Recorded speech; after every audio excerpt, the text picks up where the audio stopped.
ইন্নালিল্লাহ, শেষ, কপালে হাত। আজকে আমি ভালো নেই।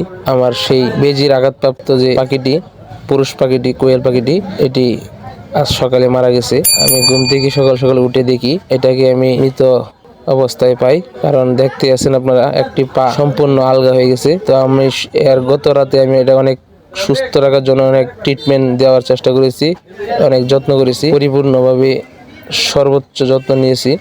কিন্তু আজকে সকালে ঘুম থেকে যা দেখি আমার কল্পনার বাহিরে। তবু জানেন, আপনার কোনো আঘাতপ্রাপ্ত হলে কোয়েল পাখি বা অন্যান্য পশু পাখি, জীবজন্তু আক্রমণে এগুলোর যে বিষ প্রয়োগ বা বিষক্রিয়া, এগুলো অনেক প্রভাব ফেলে।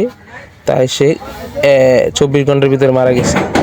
আর 24 ঘন্টার ভিতরে মারা যাওয়ার পর আমি এখন চিন্তা ভাবনা করলাম এটাকে আপাতত এদিক সেদিক চুরি না মিলি এটাকে আমরা একটা কবরস্থ করার ব্যবস্থা করতেছি। তো আমরা এটাকে কবরস্থ করার জন্য আমরা মাটি করা আরম্ভ করলাম এবং সেটাকে একটি দূরে মানে বাহির থেকে বা খামার থেকে দূরে এটাকে আমরা খুঁড়ে দিলাম। কারণ তো অবশ্যই আপনারা এভাবে খুঁড়ে দিলে আপনার জীবাণুমুক্ত থাকবে, আপনার গন্ধ ছড়াবে না। আর এর জন্য আপনারা অবশ্যই এটাকে এভাবে প্রসেস করে রাখবেন। আর হ্যাঁ, কোয়েল পাখি জন্তু জানোয়ারে কামড় দিলে কি করণীয় অবশ্যই আপনারা এই ভিডিওটা দেখে আসবেন। তো আজকে এই পর্যন্তই, দেখা হবে অন্য ভিডিওতে। সে পর্যন্ত ভালো থাকুন, সুস্থ থাকুন, আল্লাহ হাফেজ।